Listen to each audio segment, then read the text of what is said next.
Good evening, everyone. Welcome to the 10th discussion hour of this course on robotics. Today, we'll discuss nonlinear control of manipulators, and we'll see first the motivation of using more advanced control techniques rather than just a simple PD or a PID controller. And then we will see few of the techniques using model based control that help us achieve good performance in terms of tracking error and the required joint torques. So let's get started.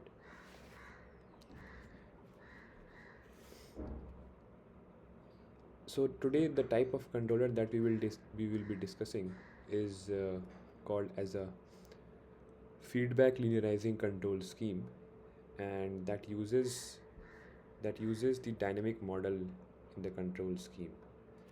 So the first thing that we'll discuss is feedback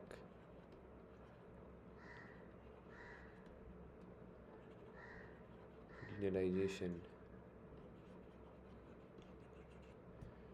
control scheme.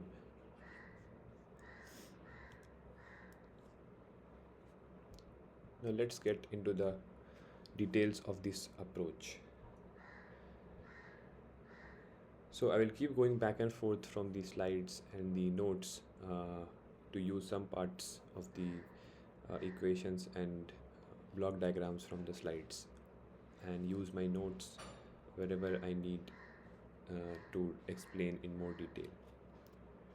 So we know that the dynamic equations of the serial manipulator are is given by this expression in which mq is the mass matrix, q double dot is the joint acceleration, cq q dot is the Coriolis and centripetal term, gq is the gravity term, and f represents the friction term. Now the tau or the joint torques, let us represent the joint torques as tau is equal to alpha times tau prime plus beta, right? So let's put that here. So our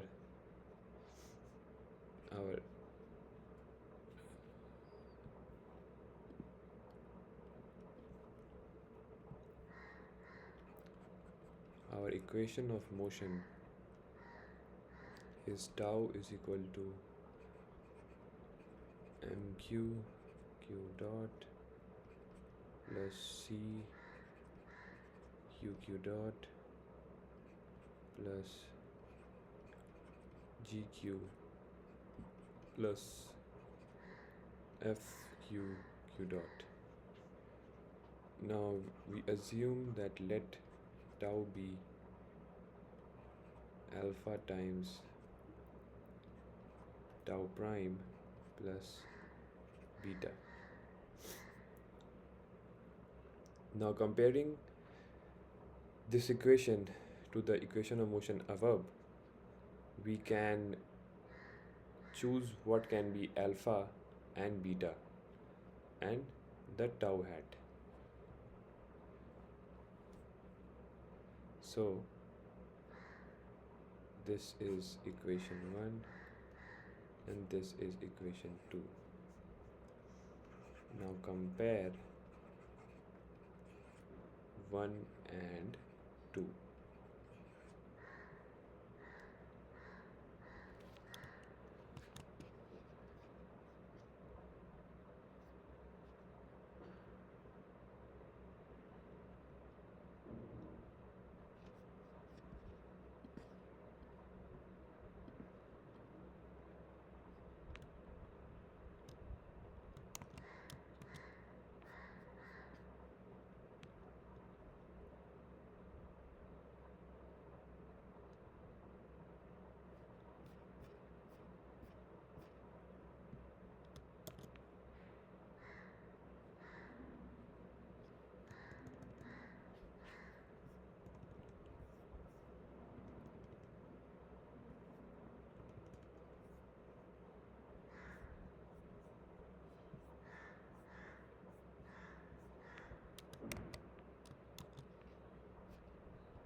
Let me just insert the pages properly.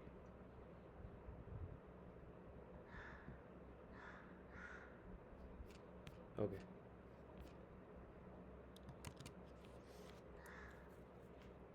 So yeah, let's again write the equations.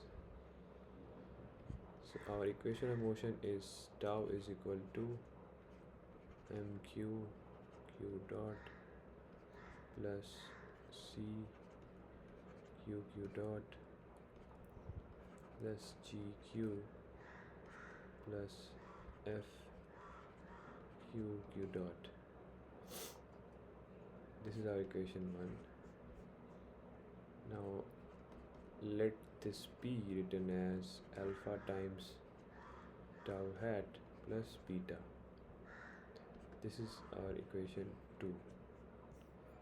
Now on comparing, if we compare 1 and 2, we get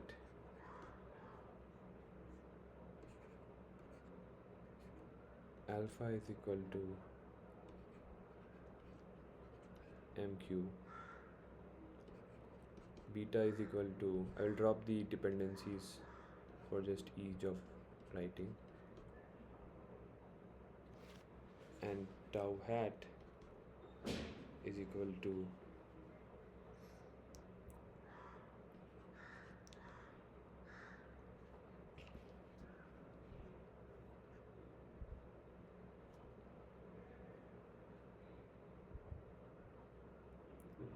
now tau hat is equal to q double dot. This needs to be focused on because this represents a unit inertia system. So basically a system with inertia as identity and with input tau hat, and the dynamics is all represented by alpha and beta.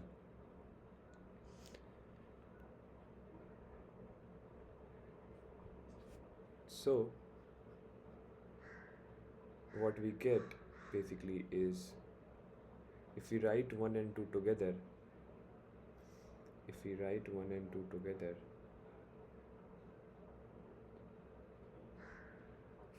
so we get mq q double dot plus c q dot plus gq plus f q dot is equal to mq times tau hat plus again c plus g plus f. Okay, so this is our reality, we can say for a moment. This is our real like dynamics, and this is our model basically. And if the model is known really good, then with the assumption that the model is ideal and known perfectly, then these terms cancel out, and what remains is tau prime is equal to q double dot, and this is a double integrator system,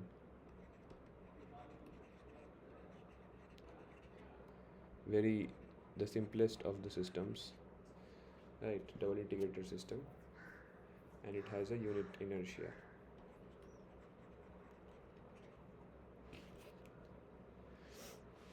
Now for this system, so what becomes is, now we have, rather than a coupled nonlinear equations, we have decoupled linear equations, and n of them. N is the number of degrees of freedom.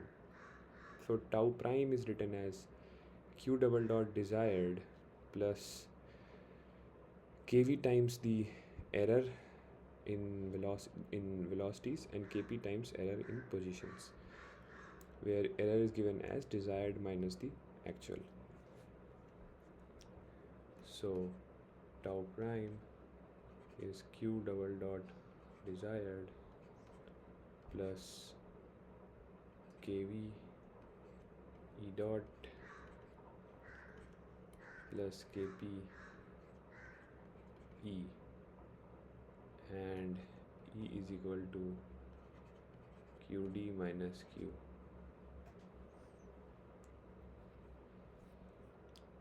So this equation, this equation you can basically, if we write it in a, why we say it is a decoupled linear equation, because we can write the, let's say there are three joints, then we can write tau 1, tau 2, tau 3,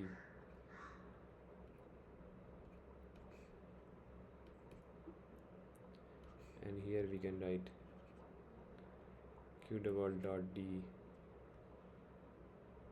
1, q double dot d 2, q double dot d 3, and then this will be a diagonal matrix kv1, kv2, kv3,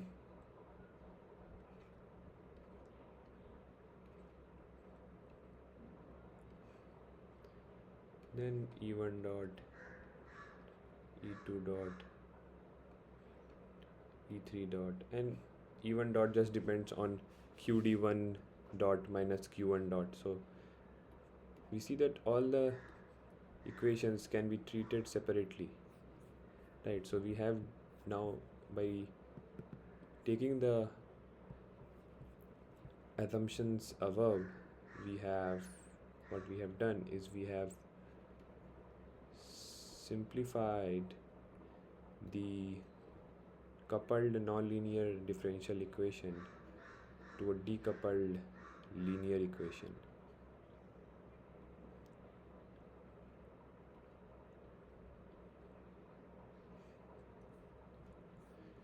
So this is a decoupled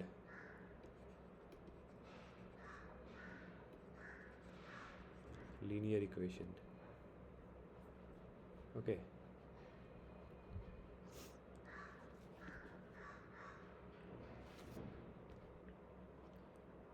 And when we keep tau prime as q double dot and bring this term to the right hand side, then q double dot d minus q double dot, that becomes e double dot, and then we get this error equation, e double dot plus k times e dot plus kp times e equal to 0, right? And this is our unit mass spring damper system, right? Unit mass spring damper system, where kp is the spring stiffness and kv is the damping, and we know the relation between kp and kv for critical damping, that is kv is 2 times square root of kp.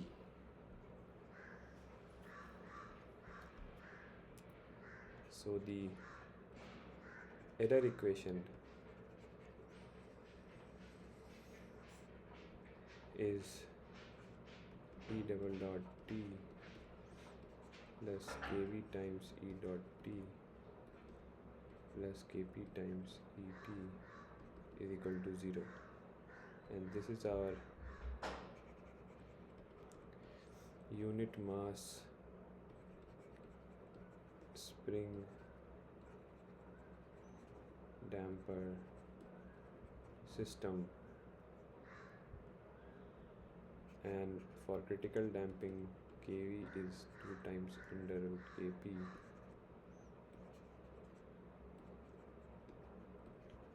for critical damping. Now this all is based on one crucial assumption, that the model that we have is very accurate and it's an ideal model, that it models the reality perfectly.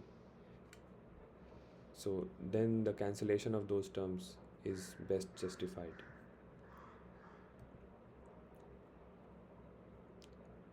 So this is basically the block diagram of the technique that we just discussed, and I will quickly walk you through to uh,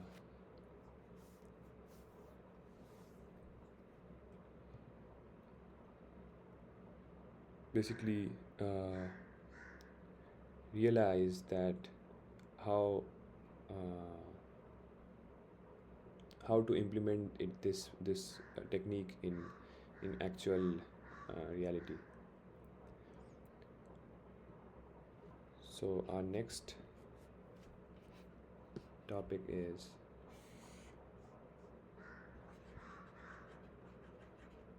control law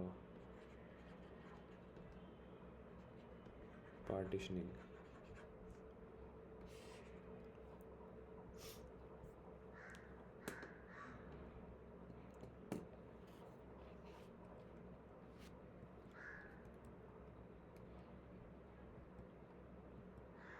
All right. So what we have here is that we have two partitions. One is the error driven PD term, right? This term where we are doing KP times QD minus Q actual and KV times QD double dot QD dot minus Q dot, and so this gives us the PD term, and this is added to the Q double dot desired. So this is called the PD block, what we just saw here.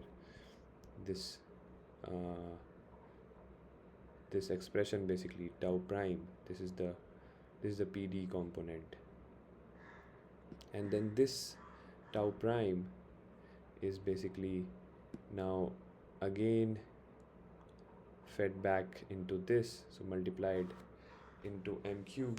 So this is alpha times tau prime, and alpha was MQ, so that is where alpha times tau prime happens, and then that is added to a beta terms, where the beta terms included C, G, and F. So this this part of the control scheme where we are using the dynamics matrices, the mass matrix, the Coriolis matrix, the gravity and the friction terms, this is called the model based term, the model based part of the control scheme for that specific manipulator.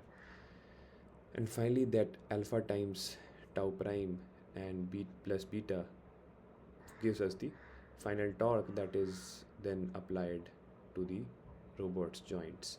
Then the motion happens, and the actual data of Q and Q dot is again fed back to the PD part, and also again fed back to update the uh, Coriolis, the dynamics matrices basically M, C, G, and F.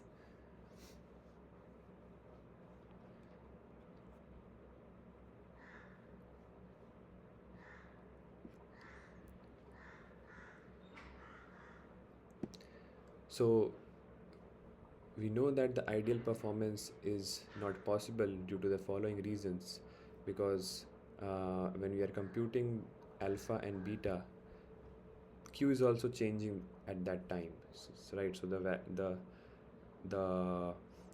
the value of Q using which we start computing the MCG matrices, and by the time when we apply that value, if the time gap between those two is significant, then the configuration of the robot has changed until then, right? And the second is that the mass, inertia, all these things about the manipulator is not known exactly, right? So what we have at best is the estimate of uh, these matrices M, C, G, and F, and the estimated quantities are denoted with this hat above. So when we use estimates in the expression of alpha and beta, then the error equation is not decoupled, because then the exact cancellation is not possible. So what I just showed you in the notes is this is what I was mentioning, that if we know the model exactly, then this 0 uh, happens. But if m hat is not exactly equal to m, then this is not exactly cancelable, and all these terms remain on the right hand side. So then the control scheme of, or the error dynamics becomes that the the error dynamics earlier was equal to 0 on this side, but then the error dynamics is equal to this expression on the right hand side.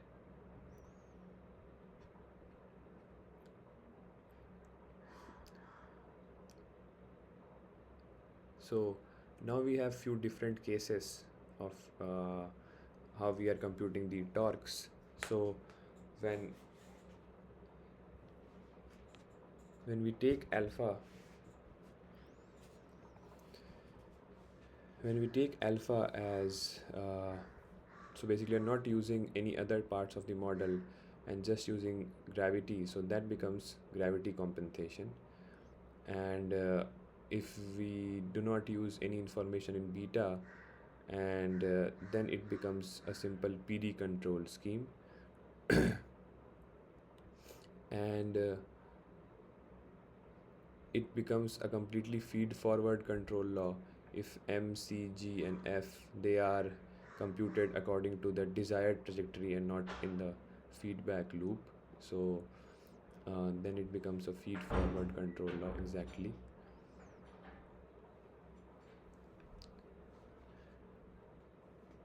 So if now the whole point is that if our estimates are good, the estimates of the model parameters, then this right hand side is not very large, and then we see the benefits of using the model based component, uh, you know than just a pure PD control law.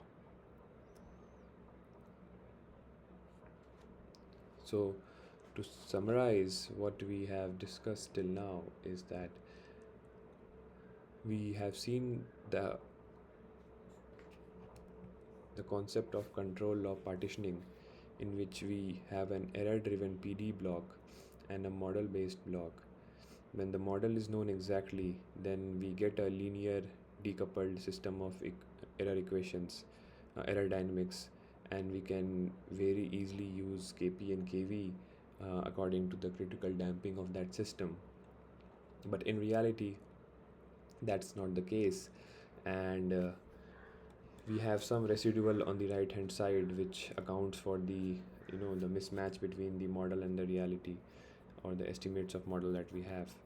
And that basically, if that is not too significant, then we expect improvements by using the model information over just using pure PD control.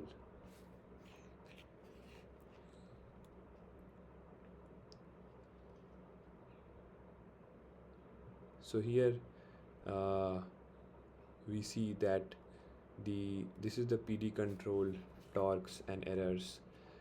So torques go up to 200, beyond 200 and 150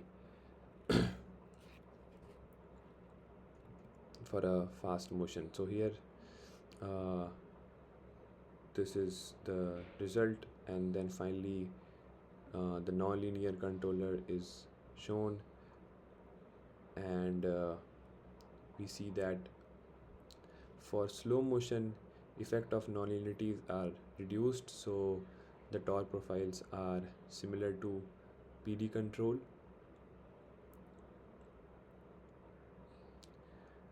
And the summary is that PD or PID control scheme is not suitable for high speed applications, and the error can be large, and we need to perform trial and error to get the right PD gains. And using the model based scheme shows improvement. Uh, the lack of knowledge of the parameters does degrade the performance, but only to a small extent.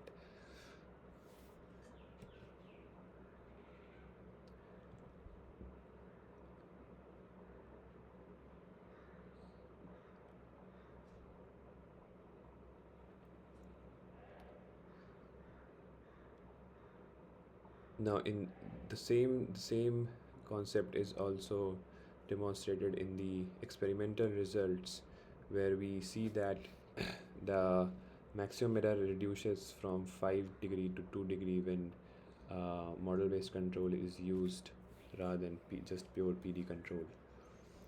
So, the summary is that multi-link serial manipulators are nonlinear systems, and these systems cannot be just controlled by linear PID control laws because they cannot give uniform performance at every point in the workspace. So, one of the schemes is the control law partitioning scheme, where we have error driven and model based portions. Now, the ideal computed torque leads to decoupled linear double integrators that has uniform performance everywhere in workspace. Uh, but due to the lack of knowledge, uh, this is not exactly the case, like matches the reality. But still, the performance is superior to a PD and PID controllers.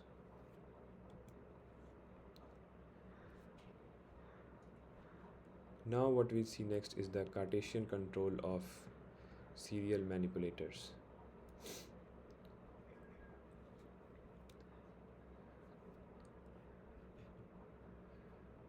So, few discussion hours uh, uh, in few discussion hours ago, we had discussed that the equation of motion, that tau is equal to mq dot plus c plus g, can also be represented from rather than in joint space but in Cartesian space. And many a times it is more convenient to write the control scheme in the Cartesian space, because we avoid the need to do inverse kinematics during the control scheme. We just have to do forward kinematics and compute Jacobians and the inverse of Jacobians. So,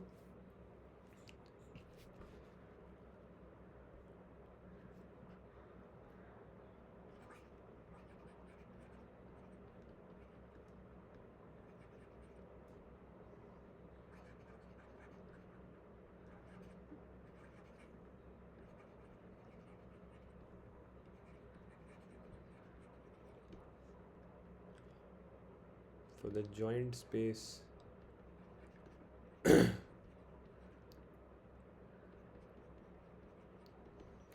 EOM is tau is equal to mq double dot plus c plus g, and Cartesian space EOM is f is equal to mx x double dot plus cx plus gx. Now we'll write the expressions of mx, cx, gx.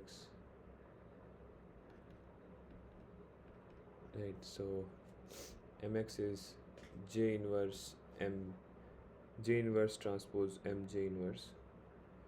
So j inverse transpose m j inverse. Then c is this term, so j inverse transpose c minus m j inverse j dot q dot, c minus m j inverse j dot q dot,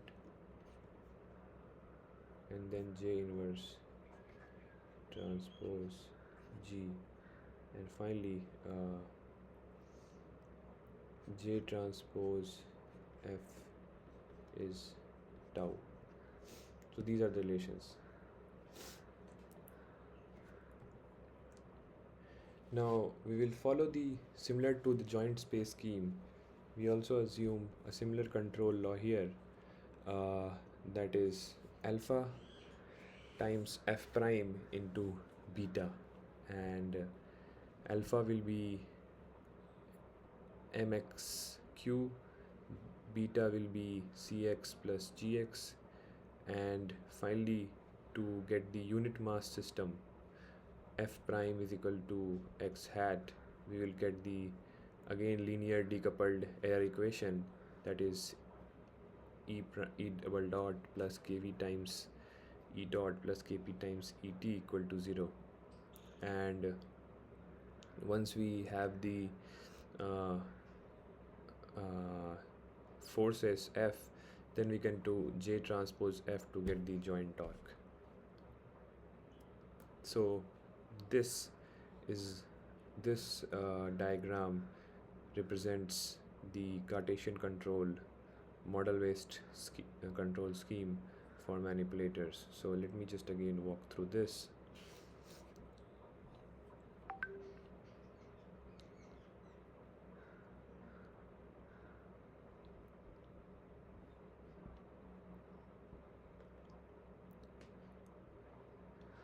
So first let's start from this point. So the using the sensors we get Q and Q dot, the actual joint angles and joint velocities.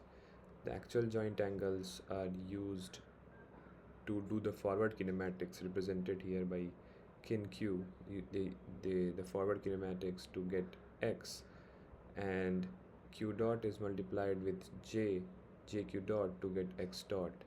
Now X and X dot are the actual position and velocity of the end effector, and then sent to this is used to compute the errors.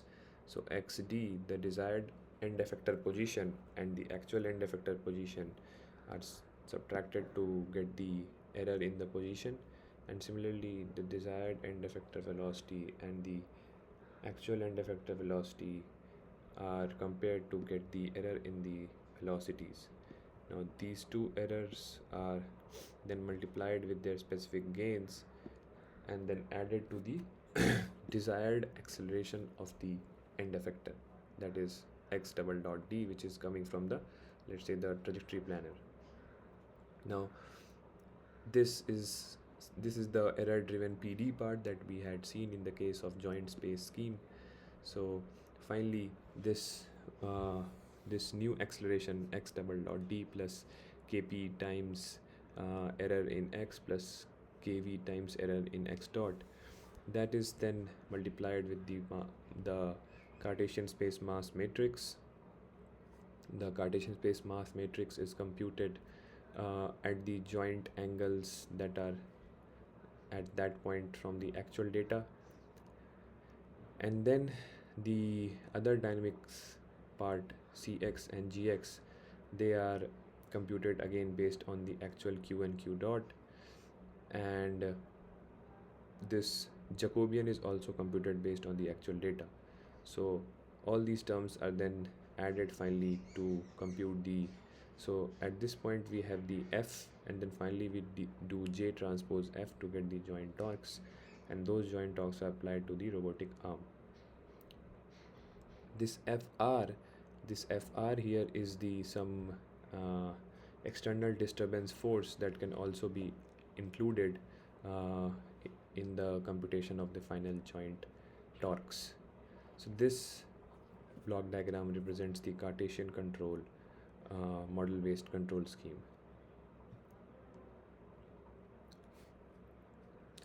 And so as I mentioned, this FR is a synthetic force, and this can be used for various purposes. Like in one, it is used for real-time obstacle avoidance, because we can keep FR as a repulsive force, and once it sees some obstacle, it starts going away from it.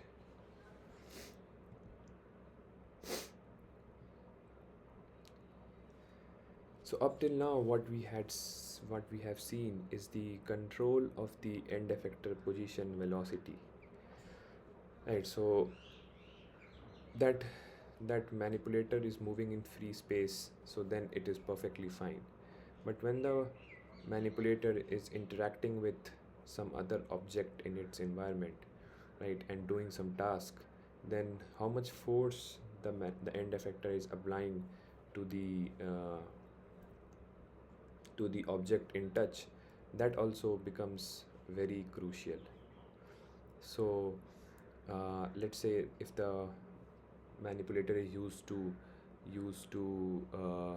let's say hold a glass, then it should apply just enough force that the glass does not fall through the hand, but it should not apply too high force such that it breaks the glass. So the Cartesian control strategy can be very easily extended to force control.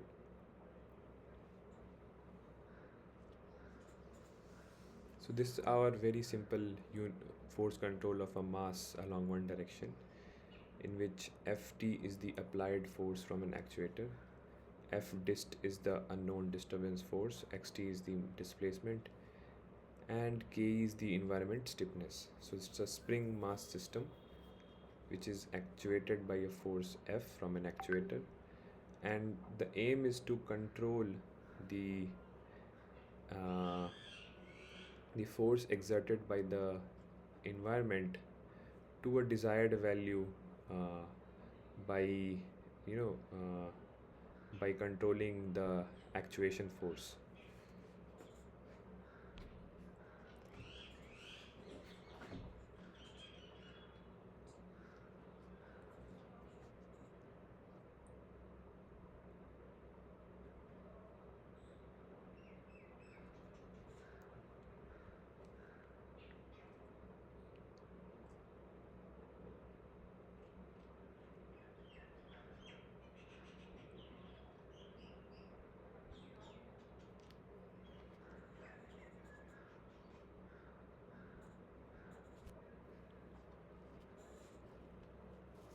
So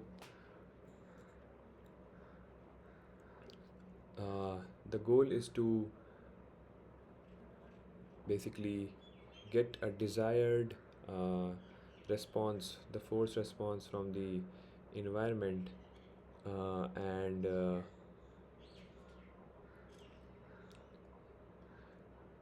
basically we have the actuation to control.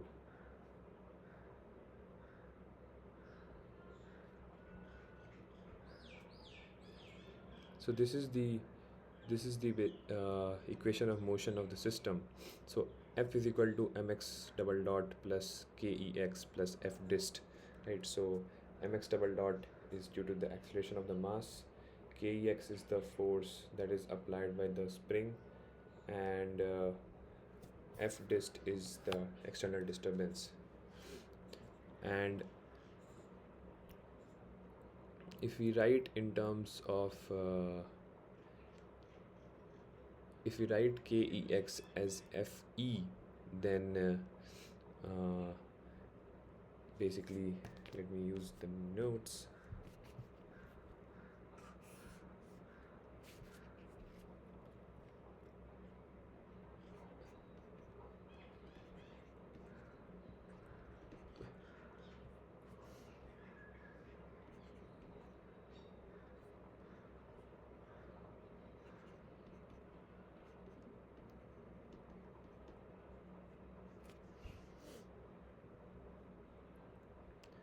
So if we write fe is equal to kex, then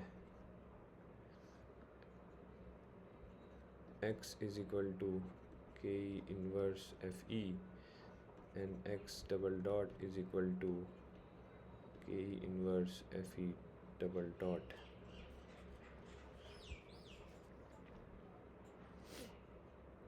So then this becomes f is equal to m times ke inverse fe double dot plus fe plus f dist, right?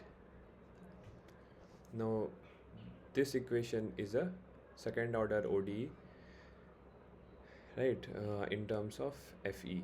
So And here also we can use the similar model based control scheme.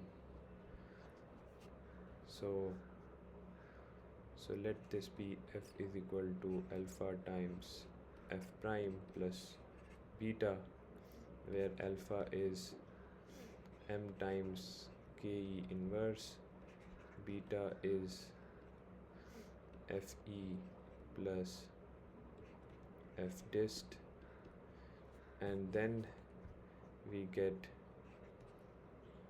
f prime is equal to fe double dot.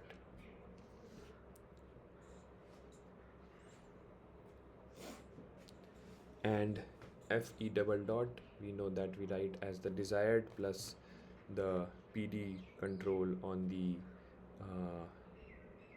on the error and the error rate. So this is equal to fe desired plus kp fe plus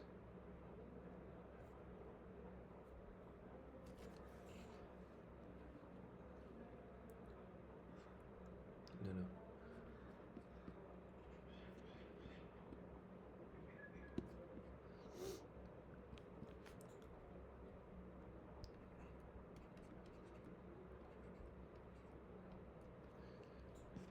Similar to what we have seen, that's a repeated technique that we are using in this uh, nonlinear control partitioning.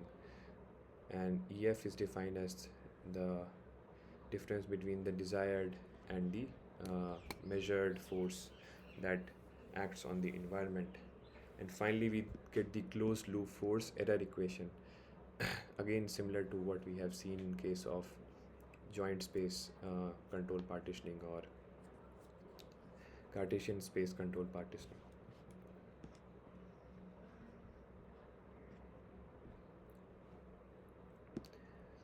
So now f dist is not known, so we cannot use this in the model based term in beta.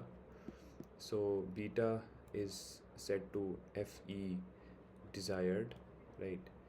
And then ef, the steady state error ef that we get by solving this, is f dist by this. So now since ke is very large, then this terms becomes 0 and ef is approximately equal to f dist. So that is the best possible error in force that we can achieve. That's the most we can reduce the error, is that is equal to the external disturbance.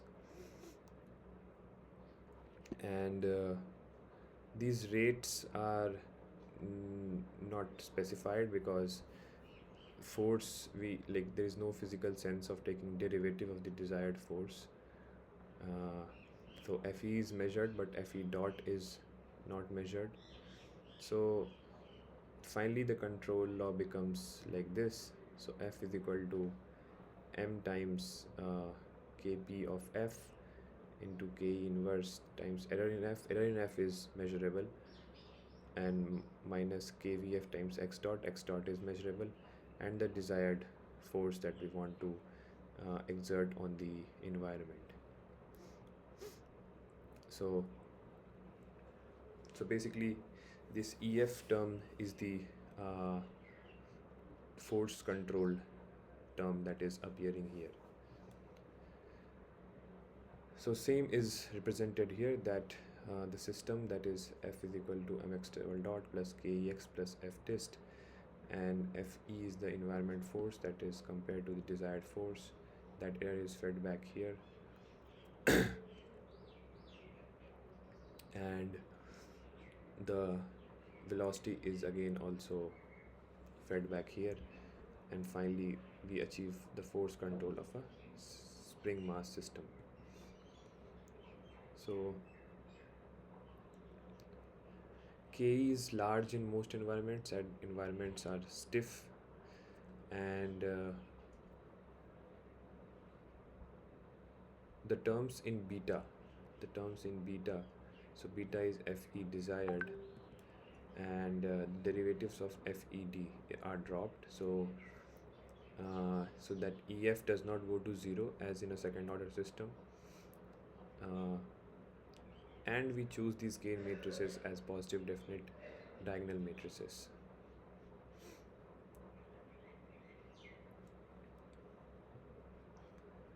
Now, the next thing that we discuss is basically stability. So, Lyapunov method is a very classical and uh, foundational method that is used to describe stability of nonlinear system. So we'll just quickly go through the ideas of Lyapunov stability. So we have a nonlinear system described as x dot is equal to f of xt. In manipulators, there is no explicit dependence on time, so it's an autonomous system. So it is x dot is equal to fx. Now, when the fx is equal to 0, right, so those states are called as equilibrium points. Equilibrium points are where x dot equal to 0. So if uh, if we reach that state, then the rate of change in the state is 0, so we stay in that state.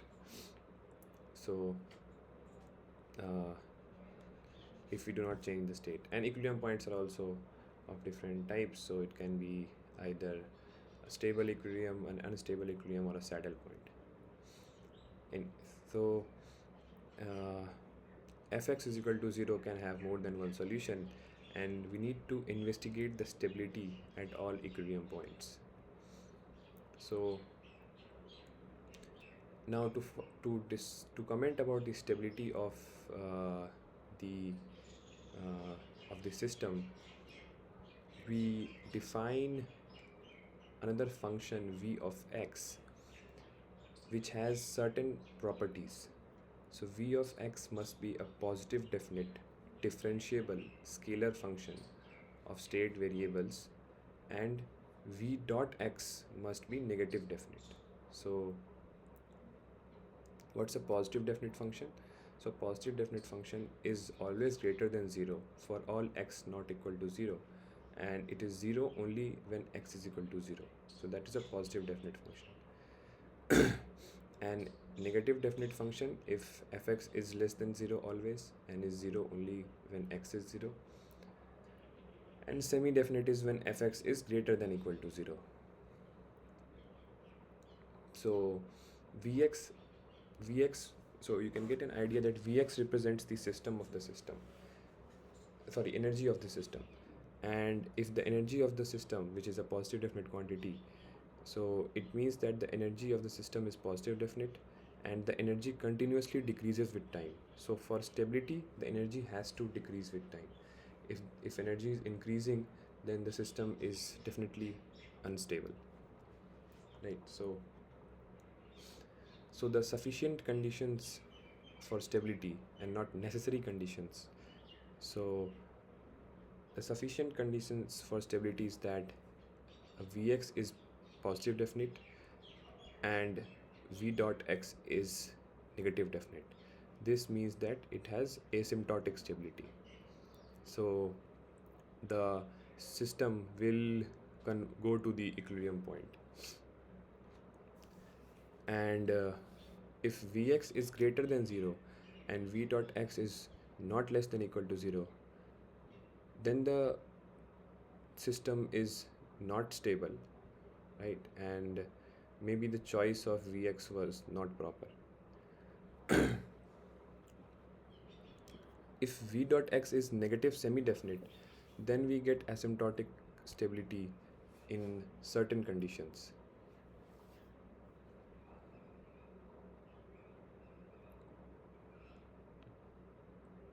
So we can see these results for a single link manipulator,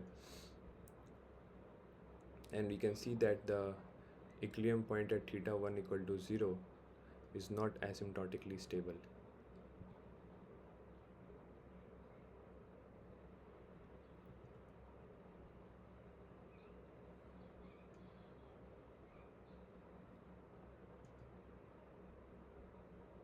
So similarly, we can analyze the stability of a PD control scheme by choosing a specific V. The V represents, the formula of kinetic energy and spring potential energy.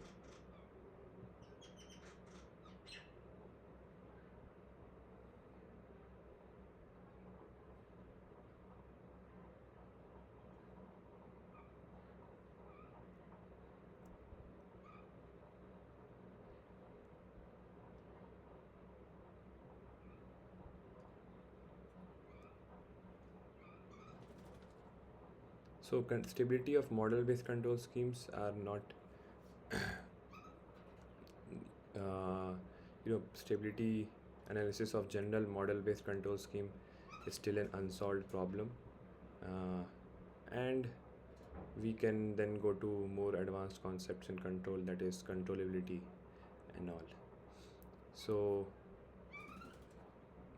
a non-linear robot is not controllable at a singularity.